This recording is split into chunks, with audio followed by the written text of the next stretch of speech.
사사기 21장 1절부터 7절 말씀 마음을 집중하시고 함께 읽어보십니다.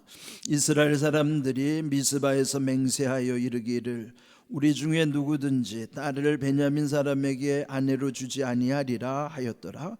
백성이 베델에 이르러 거기서 저녁까지 하나님 앞에 앉아서 큰 소리로 울며 이르되 이스라엘의 하나님 여호와여, 어찌하여 이스라엘에 이런 일이 생겨서 오늘 이스라엘 중에 한 지파가 없어지게 하시나이까 하더니 이튿날에 백성이 일찍이 일어나 거기에 한 제단을 쌓고 번제와 화목제를 드렸더라.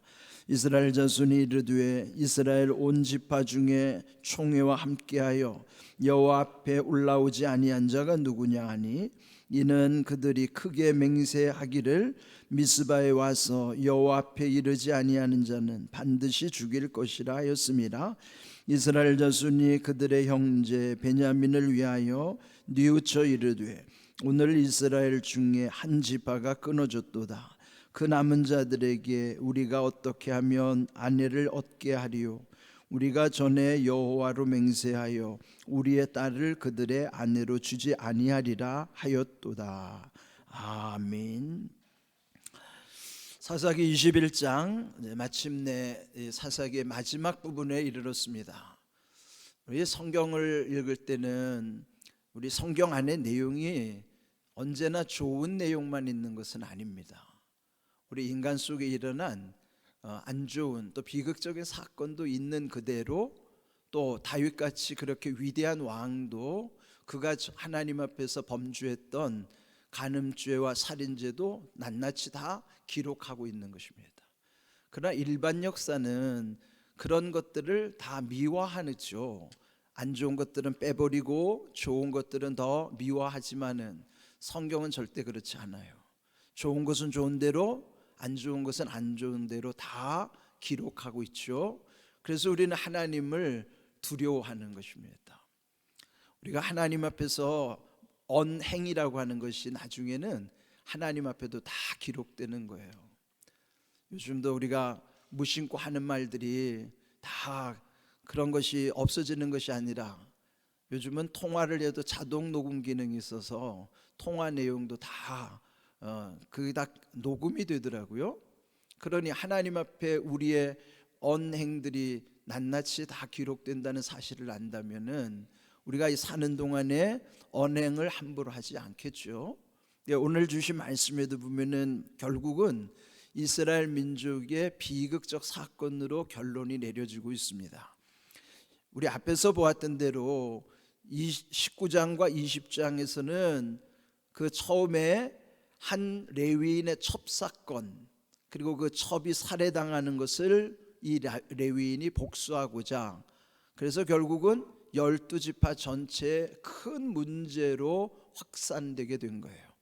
결국은 이 베냐민 지파 작은 지파 하나를 11개 연합 지파가 아주 무참하게 진멸을 시키는 거예요. 물론 그 과정에 전쟁이 3차에 걸쳐서 일어났지만은 1차, 2차에서는 베냐민한테 쩔쩔맸지만은 3차 전쟁에서 이 연합군에 의해서 베냐민은 거의 다 도륙이 되고 겨우 남자 600명만 남겨지게 된 거예요. 그렇게 보면은 베냐민 지파는 완전히 멸문지화라고 그러는 거죠. 완전히 한 가문이 도륙을 당하여 사라지는 위기에 처한 것이죠. 그래서 오늘 읽은 1절을 보시면은 이스라엘 사람들이 미스바에서 맹세하여 이르기를 우리 중에 누구든지 딸을 베냐민 사람에게 아내로 주지 아니하리라. 그러니까 거기 600명 겨우 남자 남았는데도 그 11지파에서는 거기에 딸을 시집 보내지 않겠다는 거예요. 그런데 원래 각 지파에는 형제 지파 간에는 서로 결혼을 하는 게 당연하죠. 결혼을 시키지 않는 것은 이방 사람들과는 금지되는 행위지만은 이렇게 어려움을 당한 형제들을 돌아봐야 하는데도 불구하고 그들은 절대로 자기들의 딸들을 베냐민 남은 자들에게 아내로 주지 않을 것이다. 그런 것이죠. 그러면서 2절을 보면은 그들이 베델에 이르러서 저녁까지 하나님 앞에 앉아서 큰 소리로 울었다. 그 왜 울었겠어요? 그들이 큰 소리로 통곡하며 울은 것은 그 심정이 아마 복잡했을 거예요. 자, 3절에 그 내용이 나오죠. 이스라엘 하나님 여호와여, 어찌하여 이스라엘에 이런 일이 생겨서 오늘 이스라엘 중에 한 지파가 없어지게 하시나이까. 이게 하나님이 없앤 게 아니에요. 자기들끼리 자중질환에 의해서 그들이 맹세하여 이 베냐민을 완전히 도륙을 해버린 거예요. 그러니까 우리도 일상에서 보면은 자기가 결정하고 저질러 놓은 것에 대한 나중에 후과, 그 나중에 일어나는 결과에 대해서는 하나님을 탓하는 경우가 많아요. 책임을 하나님께 전가하는 거예요. 이들이 하나님의 뜻을 구하지도 않아 놓고 그들이 결국은 자기들이 무슨 짓을 했는지 후회를 하는 거죠. 지금 결국은 한 지파가 없어지게 생겼으니 그게 자기들이 전쟁에서 크게 이겼다 하더라도 결코 이건 이긴 싸움이 아닙니다. 우리가 일상에도 보면은 이겨놓고도 이긴 것 아닌 마음이 들 때가 있죠. 그게 대표적인 게 뭐냐면 부부싸움이에요. 부부싸움은 되게 이제 힘 자랑하느라고 남자들이 여자를 막 억압하고 눌러서 이긴 것 같은데요, 그렇게 이겨본 남자들은 경험이 있을 거예요. 저도 그 중에 한 사람이다만은 그렇게 이기고 나면 이긴 게 아니에요. 마음이 얼마나 불편하고 찜찜한지. 차라리 그렇게 사랑하는 사이는요, 지는 게 이기는 거예요. 그렇게 이긴들 마음이 불편한 거는 결코 이긴 게 아닙니다. 그러니까 이들이 전쟁을 해서 승리했다고 하더라도 이기고도 기쁨이 없어요. 왜 우리가 이런 짓을 했지? 때늦은 후회를 하게 되는 것입니다. 그래서 여러분 가정에서도요, 사랑하는 사이에는요, 지는 게 이기는 겁니다. 그래야 마음이 편한 거예요. 서로 아내도 남편에게 져주려고 하고, 대개는 이제 힘으로 보면 여자들이 약하니까 남자들이 힘으로 이겨서 그게 이긴 게 아니죠. 지는 게 이기는 거예요. 교회 안에서도 마찬가지입니다. 힘 자랑하려고 해서 힘으로 이기는 것 같은데 그건 이기는 게 아니에요. 교회나 가정은 원리가 동일하기 때문에 이렇게 사랑하는 사이에는 지는 게 이기는 거다. 그게 역설이에요. 그러니까 이기고 나도 찜찜하면 그거 이긴 게 아닙니다. 지금 이들이 전쟁에서 승리했지만 기쁨이 없는 거예요. 내란이 일어나가지고 한 민족이 없어지려고 하는데 그게 하나님의 뜻이겠어요? 12지파 공동체를 하나님의 나라를 위해서 하나님이 세워주셨는데 그들이 얼마나 어리석은 짓을 했는지 이제 늦게 깨달은 건데 결국 그것도 하나님을 탓하는 겁니다. 그러면서 그 3절에 어찌하여 하나님 이렇게 우리 중에 한 지파가 없어지게 하시나이까? 하나님이 들으시면 얼마나 섭섭하시겠어요. 자기들이 다 저질러 놓고 나서 결국은 하나님께 핑계를 대고 하나님께 책임을 전가하는 거예요. 이게 우리 인생의 어리석은 모습입니다. 우리도 이렇게 살아갈 때가 적지 않아요. 근데 이제 오늘 제목이 맹세하지 말라, 그렇죠? 여기에 오늘 보면은 맹세가 여기 한 번 있는 게 아니에요. 1절의 맹세는 우리 중에 베냐민 사람에게 아내로 주지 않겠다. 그 첫 번째 맹세. 두 번째 맹세는 뭔가 하면요, 이들이 이제 4절에 보면은 또 번제와 화목제를 드렸다는 거예요. 그러면은 번제와 화목제를 드렸다는 거는 먼저 회개가 전제되는 거거든요. 이들이 하나님 앞에 번제와 화목제를 드리면은 하나님께 철저하게 돌이켜 회개하고 또 하나님의 마음을 구하는 것이 이 제사의 목적이잖아요. 오늘 우리가 예배를 드리는 것도 예배 가운데 하나님의 마음이 우리에게 부어지기를 원하는 거예요. 그래야지. 그러면은 그 예배와 기도 가운데 하나님의 마음이 부어지면 어떤 변화가 있겠어요? 우리는 사람이기 때문에 이렇게 실수할 수도 있죠. 여러분, 우리 마음에 미움이라는 감정은 누구에게나 있어요. 목사인 저도 제 안에 미움이라는 감정이 늘 도사리고 있고 그게 발현이 된다고요. 그러니까 미움이라는 감정은 우리 인간이 그걸 어떻게 할 수 없어요. 근데 문제는 하나님께 예배드리고 기도한 다음에 하나님의 마음이 부어진 경우는요, 그 미움이 변하여 긍휼한 마음을 준다고요. 교회 안에서 누군가를 미워하다가도 하나님께 기도하면 그가 불쌍해지기 시작하는 거예요. 그게 은혜 받은 사람의 마음입니다. 근데 여전히 기도는 하는데 미워한다? 그 기도가 잘못된 거예요. 그런 기도는 하나님이 안 받습니다. 그래서 우리가 하나님의 마음 가운데 남을 미워하지 않는 길은 내 힘으로 안 돼요. 하나님의 마음이 부어질 때만이 미웠던 사람이 불쌍해지는 거예요. 긍휼한 마음이 들으면 그게 정말로 하나님이 함께 하신다는 증거라고요. 그러니까 여러분도 다 똑같이 기도하죠. 그러니까 교회 안에도 보면은 기도한다고는 하는데 정말 어떤 기도하는 분들은 미움의 감정이 문제가 아니라 주님의 마음이 부어진 다음에 그는 누구를 대하든지 불쌍히 여기는 거예요. 그 사람은 제대로 은혜 받은 사람입니다. 근데 여전히 예배를 드리고 기도를 하는데도 남들을 미워하거나 험담하면 그 사람은 은혜 못 받은 거예요. 그 사람은 마귀 짓을 하는 거예요. 그 뭐냐면 마귀가 좋아하는 일을 한다. 그 사람이 마귀라는 건 아니에요. 우리가 다 하나님의 백성인 건 사실이죠. 근데 어리석으니까 하나님이 기뻐하시는 일을 안 하고 마귀가 좋아하는 일을 자기도 몰래 하는 거예요. 자기가 지금 무슨 일을 하고 있는지 몰라. 여기 지금 이들이 이런 엄청난 일을 벌이고 나서도 자기들이 늦게 깨달은 것처럼. 그래서 항상 우리가 기도할 때 자기를 점검해야 됩니다. 내가 기도한 다음에 내 마음이 정말 미웠던 사람이 불쌍히 여겨지는가? 그건 제대로 된 거예요. 근데 여전히 미움이 가시지 않고 그 사람을 누구를 대할 때든지 말아보면 그 사람을 뒤에서 헐뜯는다든지 험담을 한다든지, 그럼 그 사람은 은혜 받은 게 아닙니다. 그리고 그 사람 마귀 짓을 하는 거예요. 마귀가 좋아하는 일을 하는 거예요. 왜요? 마귀가 우리를 속이니까. 그거 조심해야 돼요. 그러니까 교회 안에서 어떤 부정적인 현상이 나타나는 건요, 다 마귀가 쑤셔놓는 겁니다. 그거 조심해야 돼요. 예?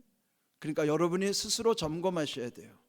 정말 나의 마음에 그런 하나님 아버지께서 부어주시는 마음으로 내가 살아가는가? 여전히 나는 마귀가 좋아하는 마귀 짓을 하고 있는가? 그거 여러분 냉철하게 살펴야 됩니다.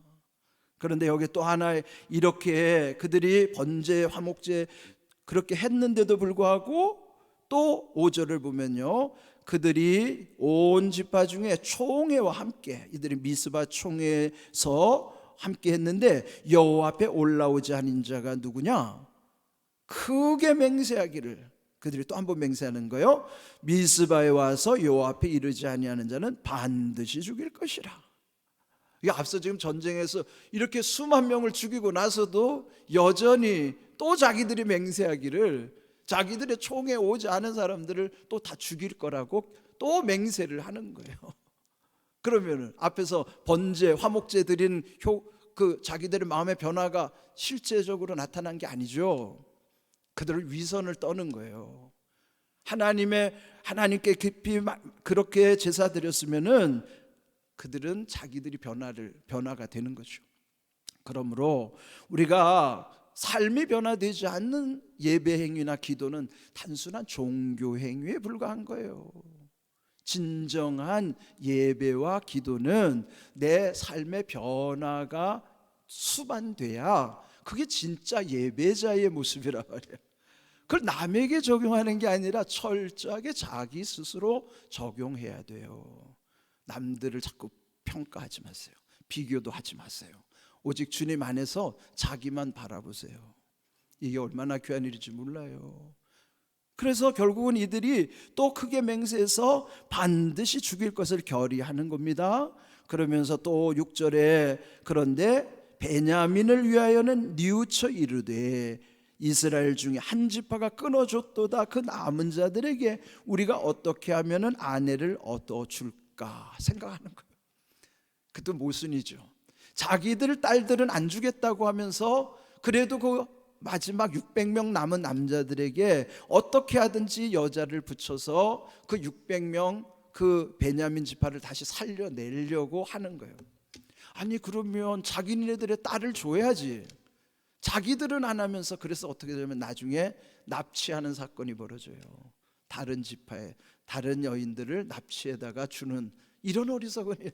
예? 그러니까 그들이 맹세를 하면서 첫 번째 딸 안 주겠다 맹세, 두 번째 자기들의 총회 참석 안 한 사람들을 다 죽이겠다. 그걸 또 자행하는 거예요. 그런 살상극과 또 이런 여인들을 납치해다가 또 거기다가 주는 이런 어리석은 일들이 계속되는 것입니다. 이런 맹세를 가지고 뭐라고 하냐면 헛맹세라고 하는 거예요. 그래서 예수님도요 마태복음 5장 34절에서 이렇게 말씀하십니다. 우리 함께 읽어볼까요? 나는 너희에게 이르노니 도무지 맹세하지 말지니 하늘로도 하지 말라. 이는 하나님의 보좌이며. 그 밑에 계속 읽으면 땅으로도 하지 말라, 예루살렘으로도 하지 말라, 너의 머리로도 하지 말라. 그러면 헛맹세라는 것은요 스스로 묶이는 거예요. 맹세하는 것은 하나님의 뜻과 상관없이 지금 이들이 자기들의 생각을, 그럴 때 자기들이 볼 때는 의롭지요, 정당한 것 같죠. 근데 결과는 이렇게 어리석음으로 끝나는 거예요.